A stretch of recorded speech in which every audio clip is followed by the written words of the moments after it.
홈팀 우라와 포메이션은 4-2-3-1이며 마스오는 좌측 돌파와 컷인 능력을 겸비해 페널티박스 진입에 강점을 보이고 있다. 가네코는 우측에서 크로스와 패스 타이밍 조절이 뛰어나며 하프스페이스 침투 시 빠른 패턴 플레이가 가능하다. 구스타프소는 이성과의 연계 허브 역할을 맡고 있으며 볼을 점유하면서 공격 흐름을 조율하는 데 핵심적인 자원이다. 우라와는 측면 수적 우위를 이용해 하프스페이스를 적극적으로 공략하는 전술이 반복되고 있으면 포백 시스템 하에서 풀백과 측면 미드필더의 연계가 매끄럽고 세컨볼 장악력도 높은 편이다.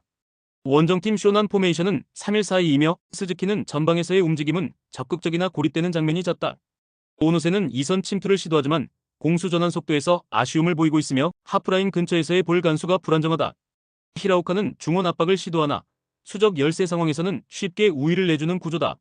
쇼나는 3백을 기반으로 하프라인 이후 공간을 넓게 커버하고 있지만 측면 수비 커버에 있어 수적 열세가 반복되고 있다. 특히 상대가 하프스페이스를 적극적으로 공략할 경우 수비와 미드필더 간의 간격이 벌어지며 잦은 실점을 허용하고 있다. 우라와는 측면과 하프스페이스를 모두 활용할 수 있는 전술 유연성과 수적 우위를 기반으로 흐름을 주도하고 있다. 쇼나는 전술 구조상 측면 커버에 큰 약점을 안고 있으며 이로 인해 전개 리듬과 압박 유지 모드에서 밀리는 흐름이다. 이번 경기는 구조적으로 승부가 기울 수밖에 없는 매치업이며 우라와가 지배할 확률이 높다. 결국 전술 응집력과 측면 수싸움에서 이긴 팀이 웃는다. 그리고 그 팀은 우라와다.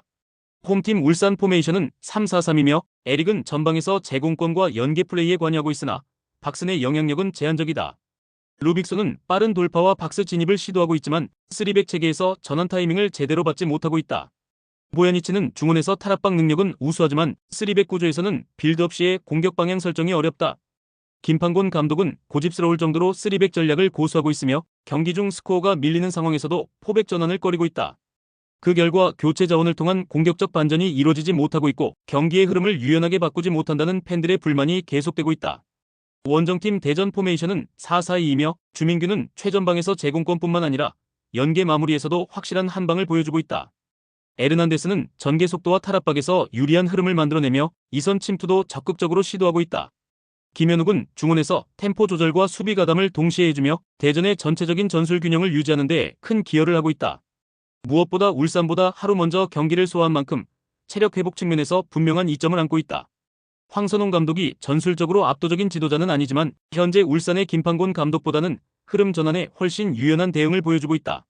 울산은 3백 구조에 갇혀 전술 전환조차 시도하지 못하고 있으며 공격 조합 역시 유연성이 크게 떨어지고 있다. 반면 대전은 확실한 공격 조합과 체력적 이점을 활용해 울산의 수비 조직을 흔들 수 있는 흐름을 만들고 있다. 결국 고집스러운 전략이 울산의 발목을 잡고 있으며 이번 경기는 대전 쪽 흐름으로 전개될 공산이 크다.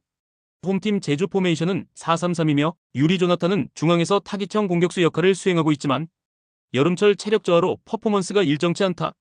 페드링요는 좌측에서 돌파를 시도하지만 더운 날씨 속 템포가 평소보다 떨어지며 위협적인 장면을 만들지 못하고 있다. 이창민은 중원 조율 능력이 뛰어나지만 최근 경기에서 공격 전환 속도가 느려지고 있으면 세컨드볼 장악도 부족한 흐름이다. 김학범 감독은 무더위 속에서도 강한 압박과 전개를 요구하지만 선수들이 날씨에 적응하지 못해 실전에서의 실행력이 떨어지고 있다. 그리고 홈 이점이 있음에도 불구하고 최근 흐름상 공격 흐름이 무뎌지며 답답한 전개가 반복되고 있는 실정이다. 원정팀 서울 포메이션은 4-4-2이며 클리말라는 폴란드산 스트라이커답게 박스 안결정력은 수준급이지만 아직 팀 전술에 완벽히 녹아들진 못했다. 안데르손은 단독 돌파와 속도에서 인상적인 장면을 만들어내고 있으나 여름 이적 이후 팀과의 전개 호흡이 일정하지 않다. 링가드는 이선 연계에 관여하긴 하지만 중원에서의 볼 간수와 패스 루트 연결이 제한되는 흐름이다. 게다가 서울은 김진수, 김주성이 경고 누적으로 이번 경기 결장하며 수비 라인의 핵심 두 자원이 빠지게 되었다. 김기동 감독은 김천에서 합류한 박수일과 영플레이어 박성훈을 투입해 대체하겠지만 실전 경기 감각과 실점 대응 능력에서 불안 요소가 존재한다. 무엇보다 제주 원정은 습도 높은 환경으로 인해 서울 선수들이 정상 컨디션을 유지하기 어렵고 전체적인 경기 집중력에도 부정적 영향을 줄 수 있다. 제주는 무더위 속에 공격 템포가 둔화되고 있고 서울은 수비 핵심 결장과 이적생 적응 문제가 동시다발적으로 겹치고 있다. 양팀 모두 확실한 주도권을 줄 만한 요소가 부족한 흐름이며 결정력보다 답답함이 먼저 드러날 공산이 크다. 이번 경기는 전술적 완성도보다 외부 변수와 체력 부담이 지배하는 무득점 흐름으로 이어질 가능성이 높다. 홈팀 전북 포메이션은 4-3-3이며 콤파뉴는 제공권과 연계 플레이에서 위협적인 움직임을 보이는 공격 자원이다. 전진우는 중원에서 전개 템포를 조율하고 있지만 탈압박 상황에서의 실수가 종종 드러나며 흐름이 끊기는 장면이 많다. 강상윤은 측면에서 적극적인 돌파와 크로스를 시도하지만 최근에는 상대 수비에 막히며 영향력이 줄어들고 있다.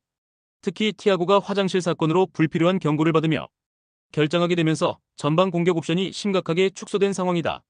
게다가 포항전에서는 페널티박스 주변 숫자를 늘리는 전개에 수비진이 급격히 흔들리는 등 조직적인 혼란이 노출됐다.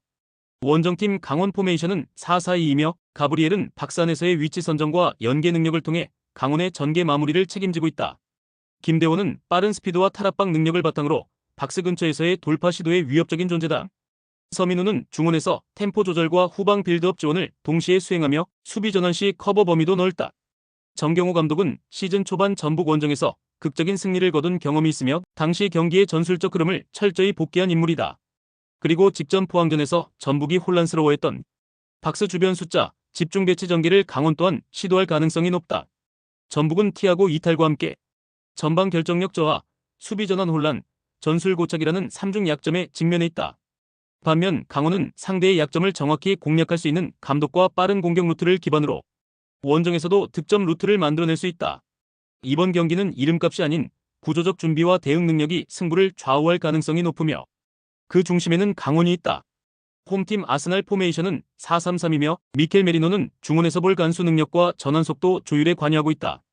스털링은 측면에서 1대1 돌파를 시도하지만 피지컬적 부담으로 인해 파괴력은 예전만 못하다. 마르티넬리는 박스 근처에서의 결정력이 뛰어나지만 친선 경기 특유의 루즈한 분위기에서는 에너지 레벨이 제한적이다. 특히 수비진과의 간격이 넓게 형성되며 강한 압박보다는 넓은 공간 활용을 통한 연계 중심의 전개를 이어가고 있다. 원정팀 AC밀란 포메이션은 3-4-3이며 이오비치는 타깃형 스트라이커로서 제공권 경합과 박스 안 움직임에서 일정한 존재감을 보여주고 있다.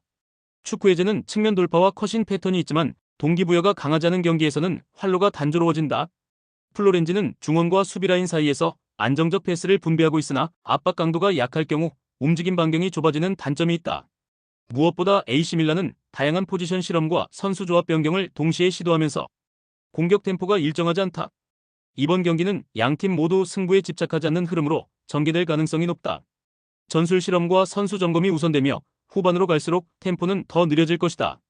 무리한 드리블 돌파나 과격한 태클도 제한되는 가운데 경기는 점차 루즈하게 잠식될 수밖에 없다. 이 흐름이라면 어느 쪽도 치고 나가기 어려운 무승부가 가장 현실적인 시나리오다.